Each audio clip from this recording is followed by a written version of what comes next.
Ravi de vous retrouver en direct pour 1 heure du magazine Défense. Ravi, mais en même temps, une information de nouveau qui vient d'être autorisée à la publication. Un soldat a été tué aujourd'hui dans le nord de la bande de Gaza. Chani, vous avez les détails. Oui, Mathias, il s'appelle Yaniv. Mikhailovich, pardon. Il avait 19 ans, il est originaire de Rehovot. Ça s'est passé dans le nord de la bande de Gaza. Les terroristes ont fait détonner un explosif et ensuite tiré un missile anti-char sur les soldats qui opéraient dans la zone. Il y a plusieurs blessés. Pour l'instant, on parle de 5 blessés dans cette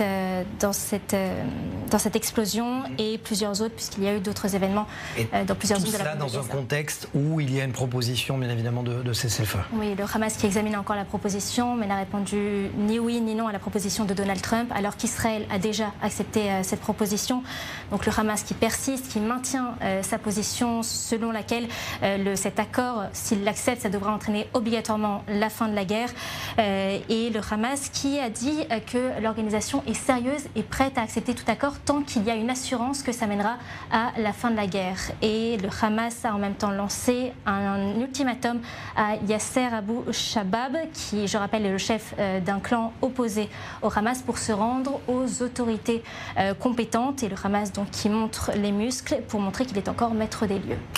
En même temps, l'Iran continue d'entraîner des cellules terroristes. Ça se passe au sud de la Syrie. Exactement. Vers 2 h du matin, les soldats qui ont opéré dans la zone de Quneitra, ils ont mené une opération vers 2 h du matin. On rappelle que Tsahal opère dans cette zone pour assurer la sécurité des habitants du Golan. Il y a donc 3 Syriens qui ont été arrêtés. Amer Al-Ahmad, son frère Malek et Salem Al-Ahmad. Et l'armée a déclaré qu'elle a reçu les renseignements sur cette opération lors d'interrogatoires qui ont été menés ces dernières semaines et qui a conduit à arrêter ces Syriens. Les forces ont aussi découvert dans la même zone plusieurs armes et également des grenades. Et les soldats sont ensuite rentrés en territoire israélien sans affrontement et sans problème. Merci Chani Guidéalia. Alors nous avons bien évidemment préparé pour vous les dernières informations du terrain, malheureusement sans l'annonce de ce soldat tué puisqu'il n'était pas autorisé à publication. Mais regardez ce sujet préparé par Océane Nicole et on en parle juste après avec notre premier invité. C'est cette fois la région de Khan Younes qui est appelée à être évacuée. La raison, des opérations antiterroristes imminentes de l'armée israélienne dans cette zone du sud de la bande de Gaza, une zone utilisée par le Hamas pour lancer des roquettes. Dans cette même région du sud du territoire palestinien, Tsahal a détruit un tunnel de l'organisation terroriste. Sur ces images, la 188e brigade blindée et l'unité du génie de combat Yahalom repèrent l'entrée d'un passage souterrain près de Khan Younes. Avec une profondeur de 20 mètres, le tunnel s'étendait sur 2 km selon l'armée israélienne. Il aurait été utilisé par le Hamas pour des activités militaires mais aussi pour se cacher. À l'intérieur, les forces israéliennes ont découvert des dortoirs. Le tunnel désormais détruit par Tsahal passait aussi sous l'ancien bâtiment de l'école Mahan. Au total, ces dernières semaines, ce sont des centaines de sites d'infrastructures militaires du Hamas qui ont été neutralisés par les forces israéliennes. Un important stock d'armes a été localisé dans la région et des dizaines de terroristes du Hamas ont été éliminés. Tsahal assure par ailleurs avoir lancé une nouvelle opération terrestre à Gaza City, où les troupes israéliennes opèrent dans les quartiers est de la ville, ciblant là aussi les infrastructures souterraines du Hamas. Une centaine de cibles terroristes ont été ciblées jusqu'à présent, notamment des dépôts d'armes, des centres de commandement ainsi que des postes d'observation. Et mon premier invité, Steve Bellassène, merci d'être avec nous. Vous êtes conseiller en sécurité et gestion de crise. J'ai eu le plaisir de vous recevoir parce que ça fait 635 jours que vous êtes réserviste, lieutenant-colonel de réserve, notamment dans les parachutistes. Steve, cette information, nouvelle annonce d'un mort. Et là, c'est une nouvelle qui bouleverse, c'est une nouvelle toujours qui est difficile à entendre. Chaque fois qu'on autorise un nom à être divulgué, il faut comprendre que derrière ce nom qui est divulgué, ce sont une famille, c'est une famille qui est brisée, c'est une famille qui ne reverra pas leur cher fils, mari ou père. Et c'est difficile, c'est toujours difficile. Comment ça se fait que des unités de tanks continuent d'être autant la cible des missiles anti-chars? Tout d'abord, le peu de terroristes qui sont restés ont appris des nouvelles façons, ont appris que le Meil Rouach, effectivement, il n'a pas une trop grande activité. C'est-à-dire le missile antimissile qui est posé à l'intérieur du tank. Parce qu'on utilise, on est dans des endroits urbains, et donc de ce fait, la possibilité d'activer cette protection n'est pas toujours facile, n'est pas toujours évidente, et donc on paye le prix cher. Alors justement, il y a deux écoles qui s'opposent là actuellement, celle du chef d'état-major et Eyal Zamir qui dit « ça y est, j'ai rempli ma mission, 75% du territoire conquis », et l'autre, Itzik Cohen, qui dit « pas tout à fait, on n'a pas terminé ». Alors ce sont tout simplement deux doctrines militaires qui sont dans laquelle le chef d'état-major, donc M. Eyal Zamir, dit ce que lui voit de sa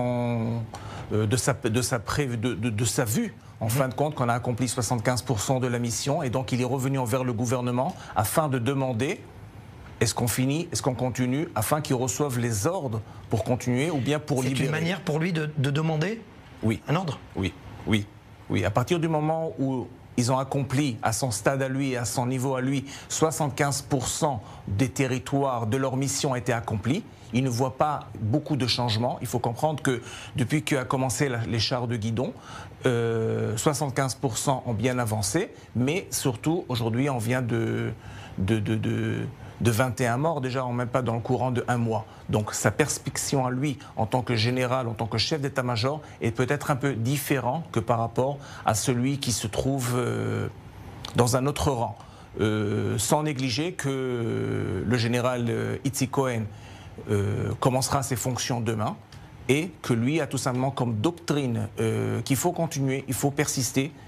Il ne faut pas oublier que jusqu'à il y a une quinzaine de jours de ça, plus ou moins, Itzik Cohen était le responsable de la brigade, la 162e brigade régulière, et qui a commencé à servir depuis le 7 octobre là-bas.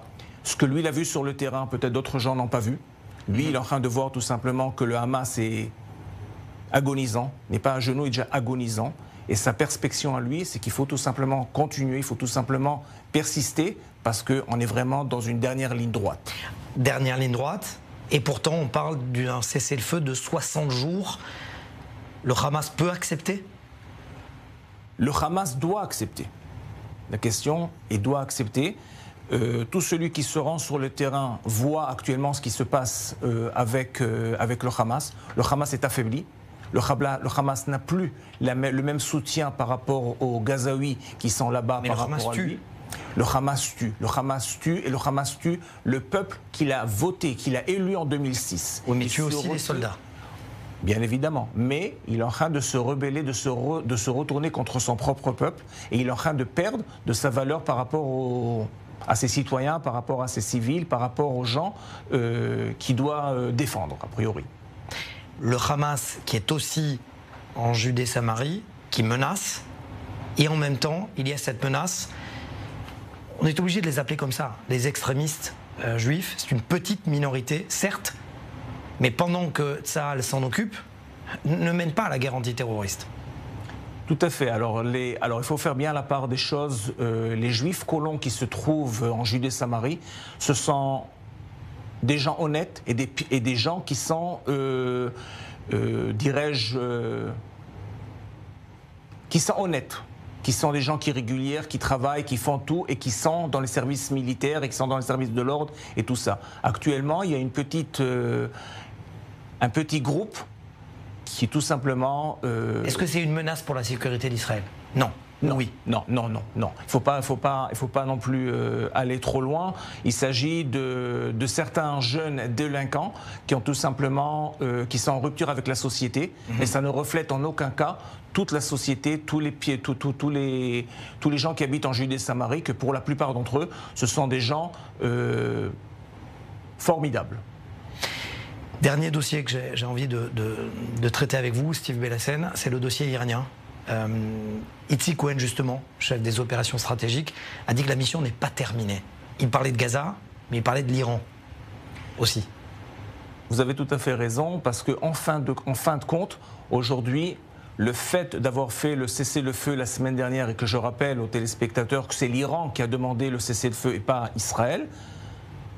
Vous dites ça parce que vous le savez ou parce que vous l'avez entendu? Je préfère ne pas répondre à cette question avec votre permission, mais tout simplement, c'est eux qui ont monté le drapeau blanc, c'est eux qui ont demandé à cesser le feu.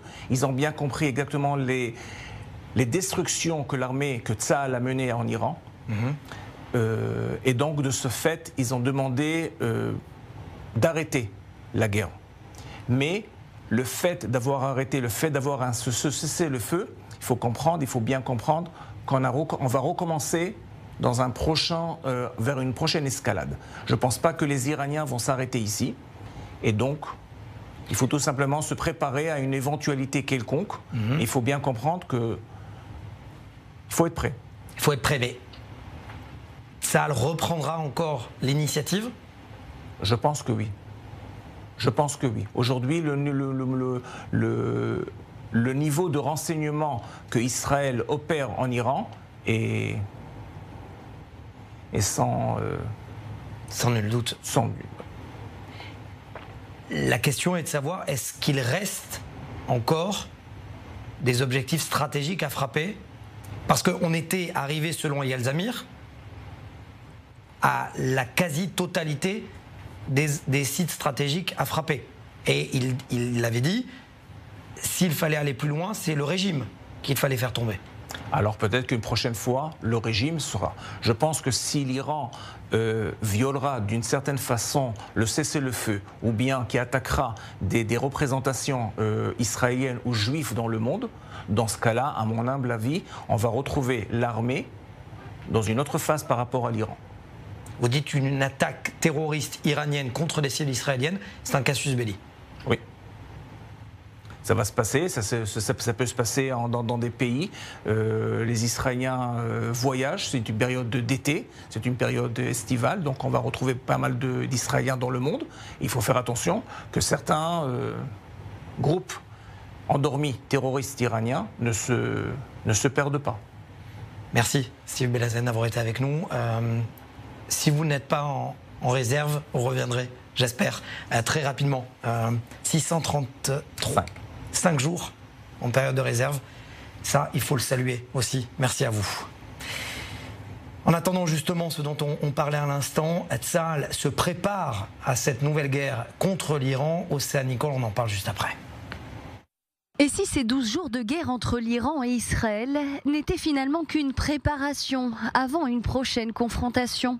Jérusalem et Washington assurent que le programme nucléaire iranien a été durement touché, mais il n'a pas été complètement détruit. Résultat, l'armée israélienne préparerait déjà son prochain plan d'attaque. Mais avant, le ministère de la Défense doit renforcer les capacités de l'armée israélienne avec de nouvelles armes encore plus sophistiquées. Les chasseurs israéliens ont fait leurs preuves en frappant des cibles à 2000 km de leurs frontières. Mais Tsahal souhaite améliorer les appareils et les armements avec de nouveaux types de missiles. Sur le terrain, Jérusalem compte renforcer la capacité des chars et des véhicules blindés et réduire l'écart entre les combattants réguliers et les forces de réserve. La marine israélienne pourrait être elle aussi modernisée avec de nouveaux navires. Jusqu'à présent, elle a surtout joué un rôle défensif, mais elle pourrait à l'avenir passer à l'offensive. Parallèlement, le ministère de la Défense souhaite améliorer les moyens de détection de missiles et les systèmes de défense antiaérienne, avec notamment le système de laser Iron Beam. Tsahal se prépare aussi à une guerre multifront avec la bande de Gaza, la Cisjordanie, le Liban, la Syrie, le Yémen et l'Iran. Guillaume, David, Doniel, merci d'être avec nous depuis nos studios à Paris. La première question qui me vient merci de me recevoir, Mathias. À l'esprit, c'est Israël se prépare. Mais Israël se prépare toujours. Pourquoi il y aurait plus une préparation maintenant? Et comment, justement? Alors, Mathias, vous savez que l'État israélien a un directorate, Mafat, qui est en charge d'étudier toutes les technologies qui doivent répondre aux besoins militaires. et donc de promouvoir les technologies qui seront nécessaires pour les prochaines informations, pour les prochaines attaques. Ce qui est très intéressant, pardon. Oui, allez-y.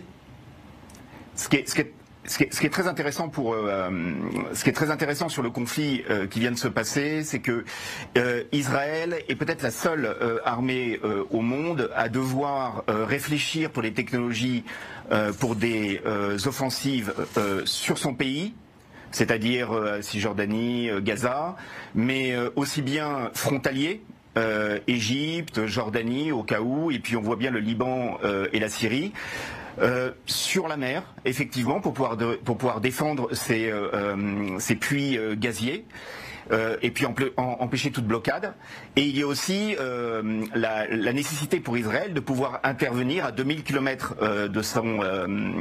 d'Israël et de pouvoir imposer sa suprématie. Donc effectivement, c'est un contexte global dans lequel le directorate du ministère de la Défense doit réfléchir afin de trouver les meilleures technologies qui répondront à tous ces problèmes. Mais comment on peut aller plus loin que ce qui est fait aujourd'hui?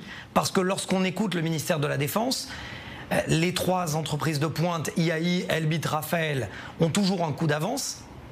Et là, ça voudrait dire avoir 4 coups d'avance. Alors Mathias, je ne voudrais pas tout dévoiler, mais il y a encore des endroits où la défense israélienne peut se perfectionner. Par exemple, pour les satellites, avoir ses propres moyens d'identification et ne pas être simplement avec les informations de satellites américains, donc travailler sur ses propres technologies. Ce qu'on voit pour Israël, qui est très important, c'est que rapidement, il y a des pays qui ne veulent plus fournir des technologies. Donc, le ministère de la Défense doit aussi réfléchir à la possibilité de construire en interne et ne pas être dépendant de l'externe. Mais il y a effectivement beaucoup de zones où la défense israélienne, comme donc pour les communications de satellites, communications au sol, précision, faisceau laser, il y a encore des chemins où Israël peut s'améliorer.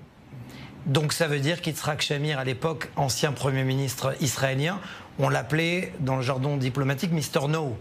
Il disait tout le temps non aux États-Unis. Je ne veux pas que vous produisiez et que nous recevions votre technologie. En fait, il avait raison. Il y a plus de 30 ans. Il fallait développer sur place le Made in Israël. Prenons le modèle, par exemple, du char Ethan, qui est produit à plus de 60% aux États-Unis par une société américaine, Oshkosh, où les châssis sont faits aux États-Unis. La question peut se poser de s'il y a un blocage naval, comment est-ce que ces châssis pourraient parvenir en Israël? Donc effectivement, il y a des... Comme pour Ethan, par exemple, comme pour le châssis de ce véhicule de transport de troupes, on peut se poser la question pourquoi le faire faire aux États-Unis et pourquoi ne pas le faire faire en Israël? Alors pourquoi justement le Congrès, la Maison-Blanche, a annoncé cette semaine la vente record de 510 millions de dollars de vente, notamment pour des missiles de précision à Israël? En fait, c'est je vends, donc j'ai la primeur. Alors, comme je vous l'ai dit au départ, Israël doit être compétitif dans tous les domaines possibles. Son armée ne peut pas avoir un moment de faiblesse. C'est-à-dire qu'il doit être compétitif sur l'armée de terre, sur l'armée de l'air, il doit avoir une maîtrise du ciel, il doit avoir sa marine, il doit avoir les satellites. Israël doit être compétitif partout. Et naturellement, Israël a besoin de technologies externes pour pouvoir être toujours en avance. Et là, lorsque Israël achète aux États-Unis, elle achète effectivement des technologies qu'elle ne peut pas pour l'instant réaliser. Pourquoi? Je pose la question à 1000 euros. Ah, pourquoi elle ne peut pas les réaliser? Il y a, alors par exemple, Israël a les dernières SIM qui ont été implantées au Moyen-Orient, les dernières technologies. Intel a investi énormément, mais il y a des parties, par exemple, des missiles qui ne sont pas encore, qui n'ont pas la possibilité d'être produits dans les industries israéliennes. Donc là, la question, c'est de construire et de mettre en place un support pour pouvoir construire l'intégralité de la chaîne du missile. Mais les cartes à puce sont l'exemple où en fait Israël a quand même une partie des technologies sur son territoire, mais n'a pas toutes les technologies. Et concernant l'intelligence artificielle, est-ce que cela peut aider éventuellement Israël à préparer justement cette nouvelle guerre face à l'Iran? L'intelligence artificielle va être un point majeur pour Israël, tout simplement pour le défi humain. C'est-à-dire que l'intelligence artificielle va pouvoir améliorer la chaîne de commandement, améliorer les process internes, améliorer les process de décision, et donc réduire le personnel qui est actuellement sur des tâches administratives ou de surveillance ou d'études, et libérer ce personnel pour pouvoir le mettre sur d'autres activités. Ça, c'est un exemple au point de vue militaire. Mais au point de vue de la recherche, ça va effectivement améliorer et aider Israël sur un point particulier, c'est que Israël est un pays de 9 millions d'habitants et elle doit avoir la performance d'États qui ont plus de 300 millions de personnes et où il y a beaucoup plus de chercheurs. Donc Israël doit toujours être à la pointe et l'intelligence artificielle est un moyen pour Israël de pouvoir combler l'écart humain qu'elle a avec les autres pays qui sont beaucoup plus grands et qui ont beaucoup plus de chercheurs. Vous avez 15 secondes pour me dire si oui ou non Israël peut développer l'intelligence artificielle pour contrer le boycott de la France. Mais 15 secondes.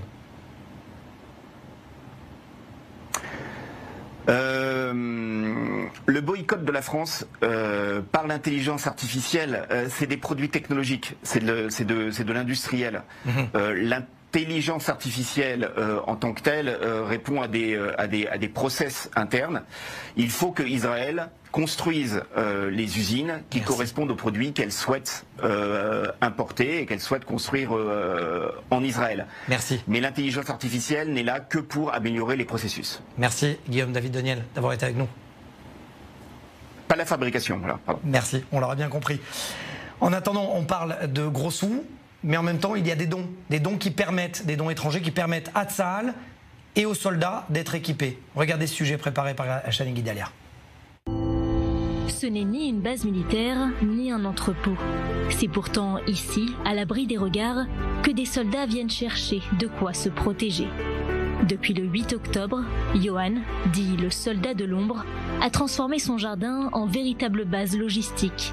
Grâce aux dons venus du monde entier et le matériel de fournisseurs israéliens, il équipe des soldats et des réservistes qui partent en mission. On essaye d'aider les Khayalim le mieux qu'on peut, parce que l'armée ne s'attendait pas à ce qu'il y ait autant d'appelés pour cette guerre. On a pensé à comment on allait pouvoir aider le maximum de soldats. On a décidé de prêter tout le matériel qui sauve la vie. Tsahal s'occupe principalement d'équiper les soldats en temps de guerre et en période de routine. Mais depuis le 7 octobre, d'autres initiatives sont venues en renfort pour pallier le manque de matériel. Ici, chacun reçoit des équipements de dernière génération. Casques tactiques, gilets pare-balles, plaques céramiques, chaussures de terrain. Tout est prêté, puis rendu une fois la période de réserve terminée. Chaque pièce est précieuse et surtout vitale. Ça, c'est ce qu'un soldat reçoit en temps normal. Voilà. Alors, ça, moi je te demanderais si tu veux bien l'essayer. Bien sûr. Et tu vas comprendre tout de suite. Et là, tu vas mettre le casque que nous, on fournit. Et tu vas comprendre, tu vois, on voit la différence et on sent la différence. Du poids aussi. Ça, c'est contre les balles. Les balles de 9 mm. C'est pas les grosses balles, mais ils protègent beaucoup, beaucoup plus. Il y a ce qu'on a, c'est les vestes, les gilets. Elle prend, tu vois, juste la taille. Donc les plaques, c'est ce qu'on met dans le gilet. C'est une plaque de niveau 4. Okay. C'est les plaques qui arrêtent les balles de Kalachnikov. Parmi ces montagnes d'équipements, des drones de toute taille.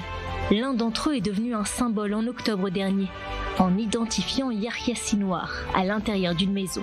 Le but en fait de ce drone est de pouvoir rentrer dans la maison et de faire une fouille en fait visuelle de la maison dans lequel il y aurait des pièges, il y aurait des bombes explosifs, voire des terroristes. Un gradé de l'armée qui, en recevant notre drone, nous a dit: le drone, c'est comme un ange dans le ciel qui vous dit 10 minutes avant ce qui va se passer dans 10 minutes. Ce dont je suis le plus fier, c'est des drones où on nous dit qu'ils ont sauvé les vies. Et ça, une vie de chez nous, ça vaut tout l'or du monde. Le nom de cette campagne, Yad Chaim, en français une main tendue pour la vie. Autour de Yohann Sabatier, les associations Kerenor Kesaria, Israël Éternel et d'autres partenaires. Yohann insiste aussi sur un rôle essentiel, et pourtant moins visible, celui des femmes. Ce sont souvent elles qui collectent et organisent. Ça veut dire même au niveau des donations, c'est que les femmes. Je tiens à les féliciter. Pour moi, sans les femmes, j'aurais pas ça. Yohann équipe plus de 60 soldats par semaine.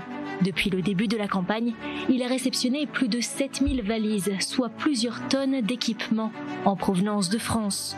Une initiative qui sauve des vies, des civils qui protègent ceux qui protègent les civils. Un reportage signé Chani Guidalia. Et que pourrait-on faire sans les femmes? Ce n'est pas moi qui vais dire le contraire. Voilà, quelques minutes de pause et on se retrouve pour la deuxième partie de Défense sur i24 News. Restez connectés.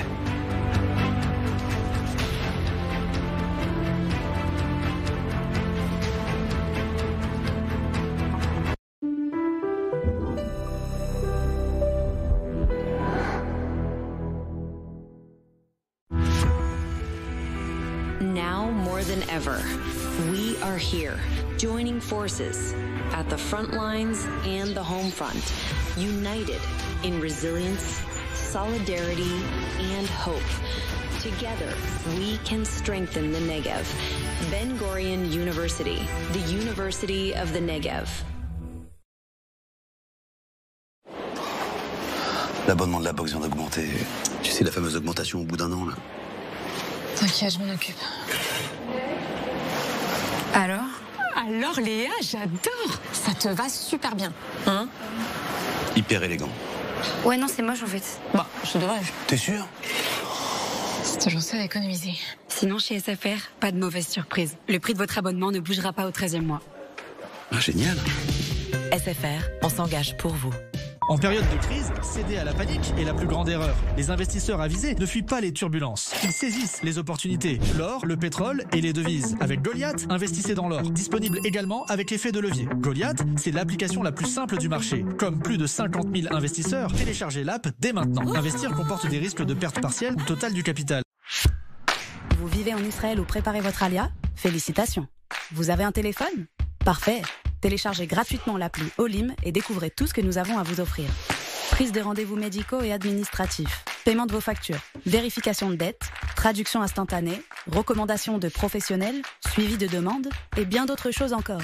Et si vous n'y arrivez pas tout seul, notre équipe parle votre langue et vous aide dans toutes vos démarches en Israël. À partir de 99 shekels par mois, en illimité et pour toute la famille. Alors n'hésitez plus. Téléchargez l'appli ou contactez-nous.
De retour dans la deuxième partie de Défense. Merci d'être toujours là. On parle de cette ambivalence de ces deux doctrines sécuritaires à Gaza, entre d'un côté le chef d'état-major, de l'autre l'appareil sécuritaire des opérations stratégiques. Va-t-on en clair vers un cessez-le-feu ou pas? Océane Nicole, bonsoir. Vous avez exactement les détails, justement le résumé de ce que ces deux écoles se disent. Oui, Mathias Eyal Zamir qui assure que le coup dur porté à l'Iran, selon ses mots, eh bien, ça fait avancer les objectifs de Tsahal dans la bande de Gaza. Et résultat, eh bien, Tsahal contrôlerait désormais, selon lui, 75% du territoire palestinien. À titre de comparaison, en mai dernier, avant que Tsahal commence l'opération Char de Gédéon, eh bien, c'est seulement 40% que l'armée israélienne contrôlait dans la bande de Gaza. Donc beaucoup de progrès ont été faits. Eyal Zamir qui assure que dans un avenir proche, nous atteindrons les lignes que nous avons définies pour la phase actuelle dans le cadre de l'opération Char de Gédéon. L'Iran a subi un coup dur et il est possible que ce coup porté à l'Iran fasse avancer nos objectifs à Gaza. Alors ça, ce sont les déclarations donc faites par Eyal Zamir, le chef d'état-major de Tsahal. Elles sont quand même un petit peu différentes, du moins dans les objectifs de guerre, les déclarations différentes de Itzik Cohen. Itzik Cohen, c'est le chef des opérations stratégiques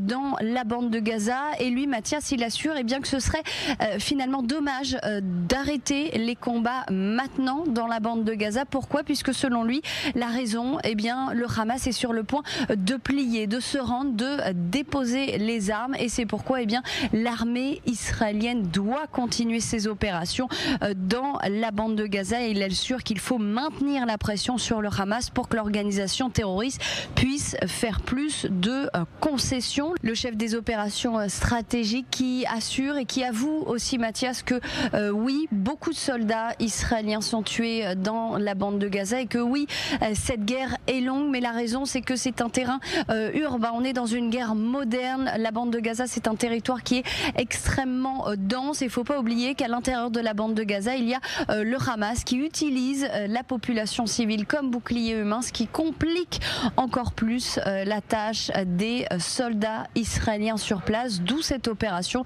qui se poursuit depuis 635 jours maintenant.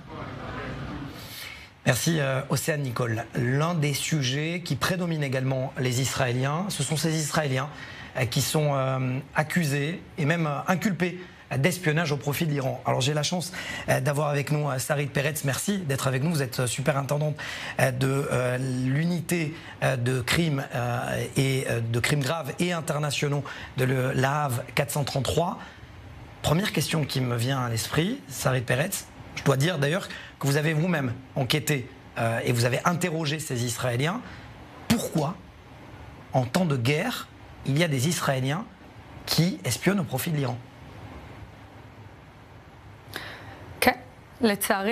Et oui, malheureusement, il y a pas peu d'Israéliens qui choisissent de créer un lien ou de répondre à des demandes, à des éléments iraniens de renseignement et les aider en temps de guerre. Et je dirais même plus, pendant la dernière opération en Iran. Et donc, ils font pour eux des missions particulièrement dangereuses. Mais ils savent qu'ils parlent à des Iraniens? C'est ça que j'arrive pas à comprendre. Je comprends que vous n'arriviez pas à comprendre. C'est vraiment un phénomène un petit peu fou. Il y en a qui savent dès le départ. Il y en a même qui les cherchent et disent « Écoutez, on veut vous aider ». Et après, dans l'enquête, ils disent qu'ils voulaient les tromper et leur voler de l'argent. Il y en a qui, au début, qui ne savent pas qu'ils parlent avec des Iraniens. Et le premier contact est un contact de proposition d'emploi ou de relations amicales. Mais très vite, ils reçoivent des missions. Et dès les premiers moments où ils ont des missions, ils les réalisent et ils se rendent compte que quelque chose de bizarre. Et après, ils comprennent à ce moment-là qu'il s'agit de travail pour l'ennemi. Mais c'est des couches sociales défavorisées? C'est-à-dire qu'ils ont besoin d'argent ou pas forcément? Alors, on en a eu certains qui avaient un travail et qui gagnaient bien leur vie. Mais je peux dire que la grande majorité, ce sont des gens qui sont dans une situation socio-économique basse. Et je tiens à dire qu'il y a beaucoup de gens en Israël qui vivent dans des difficultés économiques et qui ne commettent pas de crimes ou ne vendent pas leur État et n'espionnent pas pour l'Iran. Ils se battent pour survivre, mais pas en trahissant l'État. Moi, ce qui me gêne, c'est que vous et moi, Saret Perez, nous sommes des citoyens normatifs. C'est-à-dire que ces gens-là vont faire 10 ans de prison, vont avoir la honte sur leur famille pour 10 000 shekels, pour 2 000 euros, 3 000 euros. Et même pour moins que ça, il y a des gens qui avaient moins d'argent que ça. Je peux vous dire que les sommes n'importent peu. Il y a des gens qui ont travaillé pour 500 ou 1000 shekels et d'autres pour 200 000 shekels. Quoi qu'il en soit, le minimum pour ce genre de crime, c'est 15 ans de prison. Et quand on aide un ennemi pendant la guerre, là, c'est un crime très particulier dans le code légal en Israël. Et là, c'est la peine de mort ou la prison à vie. Donc le tribunal ne peut même pas décider. Il doit punir de manière claire dans une des deux options. Est-ce que l'un des missiles balistiques tirés depuis l'Iran a touché une cible en particulier à cause de ces personnes-là ? On ne peut pas le dire avec certitude, mais je peux dire que dans d'autres dossiers qu'on a eus, de manière générale, vous savez, des missiles qui arrivent d'ailleurs, de Gaza et des Houthis, c'est des missiles qui sont liés d'une manière ou d'une autre à l'Iran. Eh bien, en fin de compte, dans les dossiers sur lesquels nous avons enquêté, on a trouvé des renseignements qu'ils ont donnés, par exemple, des photographies d'une base de Golani où des soldats ont été blessés et où ils ont donné des points de repère et on sait que ce sont ces espions qui ont transmis des informations à l'Iran. On ne peut pas le dire avec certitude, mais de toute façon, les espions en Israël qui sont sous enquête aujourd'hui ont aidé ou aident les Iraniens d'une manière ou d'une autre. Donc, je vais dire le terme, ce ne sont pas des criminels, des espions, mais des terroristes. Il n'y a pas d'autre terme. Absolument, absolument, tout à fait d'accord. Et donc, la loi en Israël les considère avec gravité et avec raison. Je ne sais pas si vous avez des enfants, Saret Perez, mais à un moment, quand vous vous retrouvez face à un Israélien qui vous dit « pour 2000 shekels, j'étais prêt à donner un endroit », on garde comment son calme ? Je ne garde pas mon calme, c'est très dur. On parle de beaucoup de dossiers, on a plus de 25 enquêtes en cours, 40 arrestations. Et à chaque fois, on est surpris de nouveau. Bien sûr que j'ai des enfants à la maison. Et je peux vous dire quelque chose qui est surréaliste. Qu'on a rencontré, nous menons des enquêtes sur des espions. Et pendant qu'on les interroge, il y a des alertes de l'Iran qui nous font arrêter l'enquête. Et on leur dit, vous comprenez ce que vous avez fait ? Et ce n'est qu'à ce moment-là qu'ils se prennent la tête dans les mains et se disent, mon Dieu, qu'est-ce que j'ai fait ? Bien que tout le temps, ils étaient parfaitement conscients, à un moment ou à un autre, qu'il s'agit d'Iraniens et qu'ils aident les Iraniens. Et ils comprennent que les Iraniens veulent porter atteinte à la sécurité de l'État d'Israël et leurs voisins, leurs familles et même eux. Et pourtant, ça ne les a pas empêchés de faire ce qu'ils ont fait. L'occasion pour moi de vous saluer, de vous remercier. Parce que sans vous et sans les agents du Shabak, les renseignements intérieurs israéliens, peut-être qu'on vivrait peut-être moins en sécurité. Donc je vous salue, Saret Perez, pour le travail que vous faites et que vous allez faire prochainement. Merci d'être là, merci de ce que vous faites. Merci à vous, bonsoir. Merci. Et on poursuit ce magazine de défense avec cette déclaration justement de Donald Trump, puisqu'on parle de l'Iran, et il dit si jamais l'Iran reprend ses activités, oui, je refrapperai le régime des mollahs. Écoutez-le. Je crois que, et encore une fois l'avenir nous le dira, mais je ne crois pas qu'ils reviendront au nucléaire de sitôt. Ils ont dépensé plus de 1 000 milliards de dollars dans le nucléaire et n'ont jamais réussi à s'en sortir. Je le répète et je le dis depuis 25 ans, même en tant que civil, on ne peut pas les laisser se doter de l'arme nucléaire. Et c'est ce qui s'est passé. Elle a été anéantie. Il leur faudrait des années avant de pouvoir se remettre d'une terrible guerre.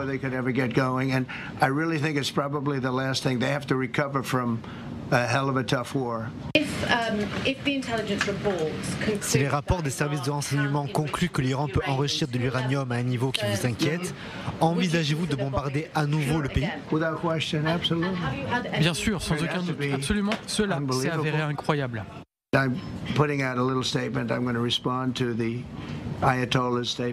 Je vais répondre à la déclaration de l'ayatollah hier. Nous avons gagné la guerre. Nous avons gagné la guerre.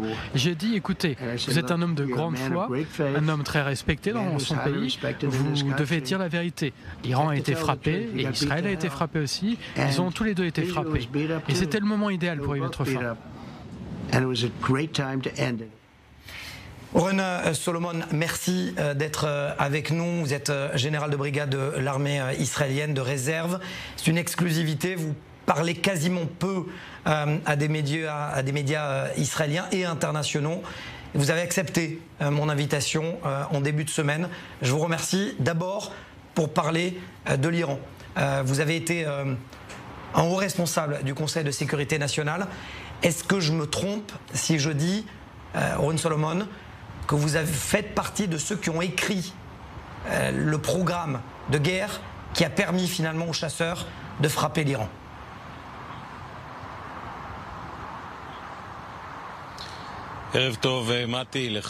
Bonsoir Mathias, à vous et aux téléspectateurs, merci de m'avoir convié. Je pense que vous avez décrit mon rôle au bureau du Premier ministre et au Conseil de la sécurité nationale.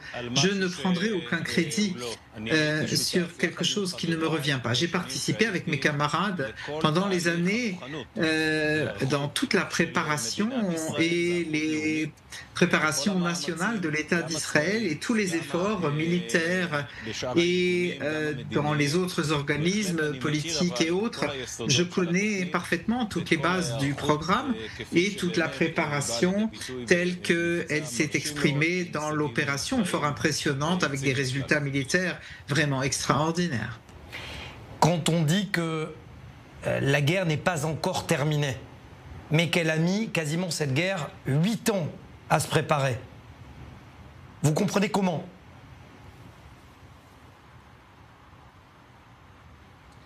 D'abord, il faut dire que la menace iranienne est une menace de longues années, plus de 20 ans maintenant. Et en effet, cette dernière décennie, l'Iran a beaucoup avancé depuis l'accord de 2015 du JCPOA. Et en fait, dans le canal de l'enrichissement de l'uranium et dans le groupe de la préparation des armements, et ils sont avancés dans la balistique de précision. Et ces dernières années, nous avons compris en Israël que la menace allait devenant de plus en plus concrète et importante. Comme l'a dit le Premier ministre lui-même, les derniers mois, il a donné les ordres de préparer un plan d'action.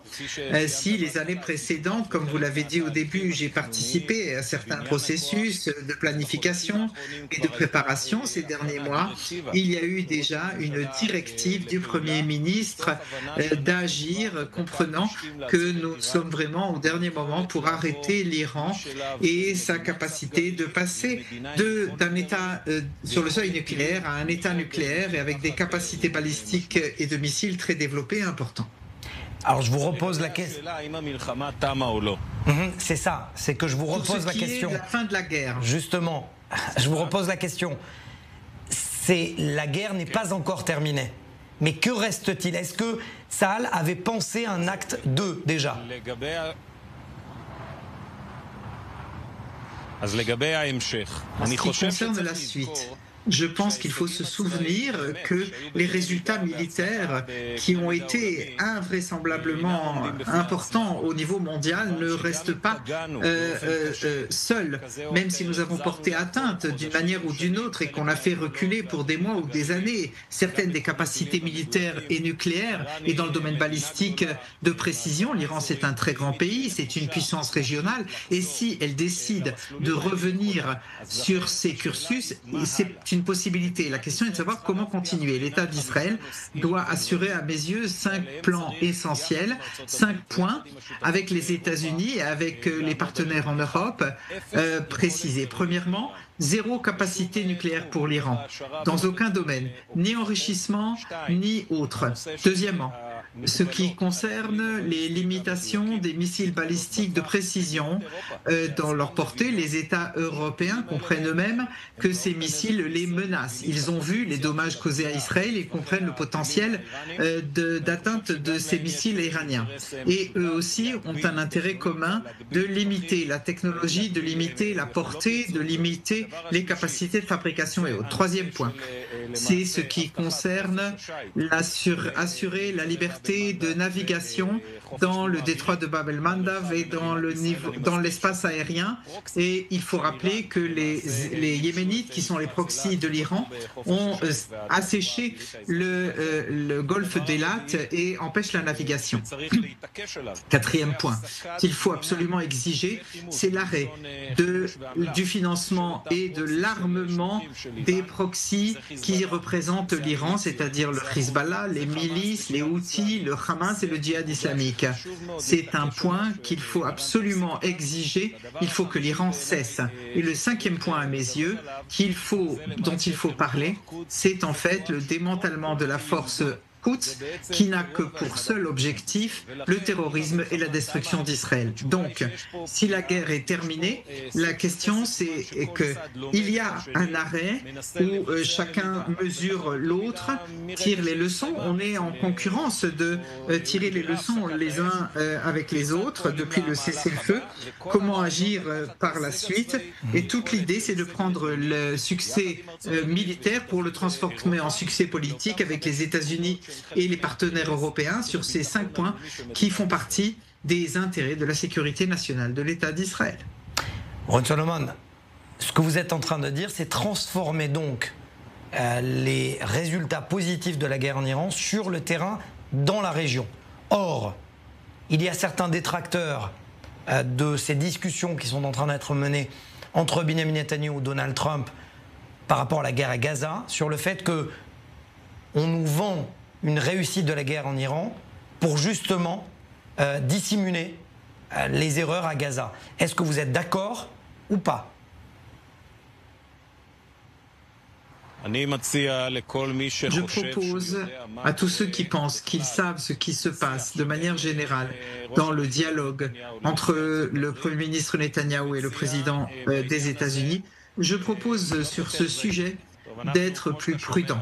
Comme vous l'entendez d'ailleurs, il y a juste une alerte rouge derrière nous, il y a des roquettes tirées avec des interceptions au-dessus de nos têtes et cela concrétise et montre le meilleur exemple de la raison pour laquelle nous devons encore agir à Gaza pour lever la menace du Hamas, parce que le Hamas, s'il reste en place, ne s'arrêtera pas. Il ne quittera pas son idée de détruire l'État d'Israël et continuera à se reconstruire pour faire tout ce qu'il pourra afin de refaire un 7 octobre avec plus de puissance encore. Juste précisez-moi que vous êtes sûr, c'est ce qui m'importe et que, bien évidemment, c'est votre sécurité d'abord qui m'importe, Oren Salomon. J'aimerais juste rebondir sur un point. Puisque des missiles... Oui, nous sommes ici sur le terrain, dans la zone de Sderot. Derrière moi, vous le voyez à l'image, la zone de Bet Hanoun, de Jebalia et le lieu d'action de Tzahal ces derniers temps. Un espace où on a déjà été présent à plusieurs reprises et à partir de dorénavant, l'armée doit recevoir l'ordre de vaincre et de se battre jusqu'au bout pour nettoyer ce territoire et le prendre sous son contrôle. Alors je vous pose la question, est-ce que les objectifs de la guerre à Gaza ont été atteints? Je rappelle quand même à nos téléspectateurs que vous êtes et vous avez été, le chef du cabinet de guerre de la division de Gaza.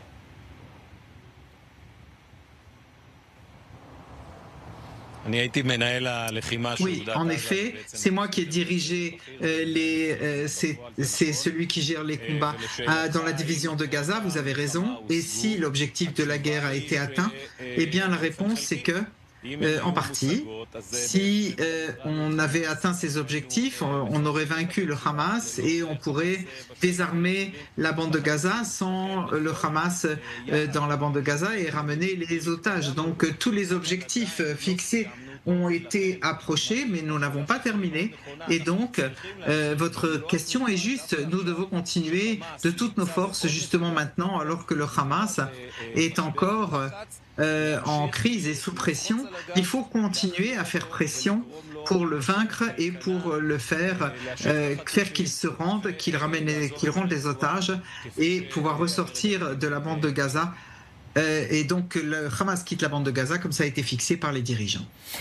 Ça sera ma dernière question, Oren Salomon. Je précise à nos téléspectateurs qu'il y a eu 2 interceptions juste au-dessus de votre tête pendant que vous parlez au-dessus de Sderot. Donc vous êtes d'accord en fait avec Etty Cohen, le chef des opérations stratégiques, qui dit il ne faut pas arrêter maintenant.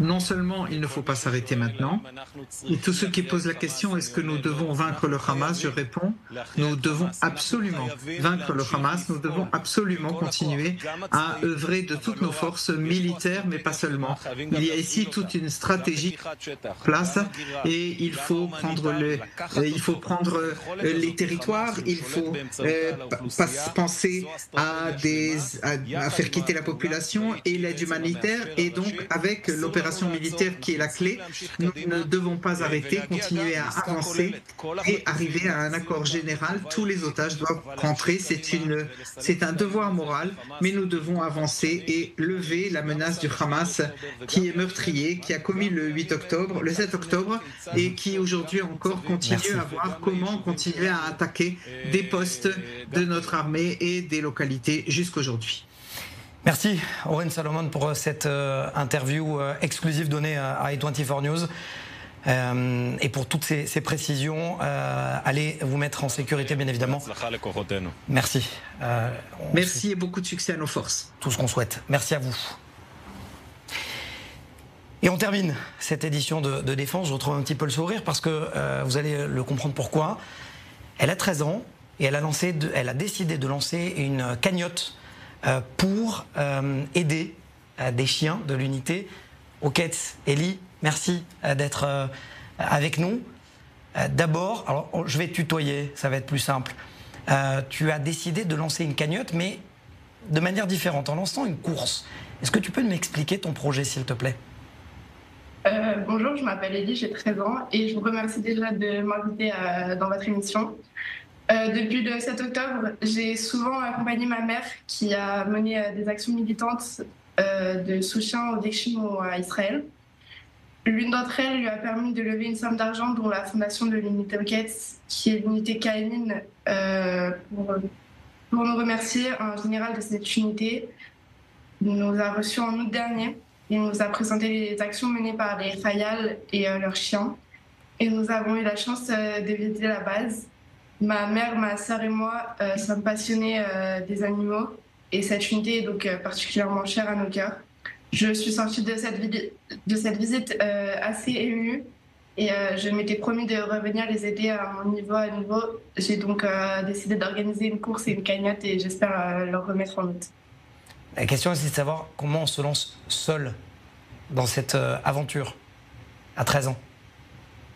J'ai été inspirée par les actions où j'ai pu suivre ma mère dans les collectifs comme les Women United for Peace, un groupe de femmes, ou la DDF avec Franck Tapiro. Et surtout, j'ai vu ma mère donner pour la Tzedaka du FSJO aux côtés de Julie Guez.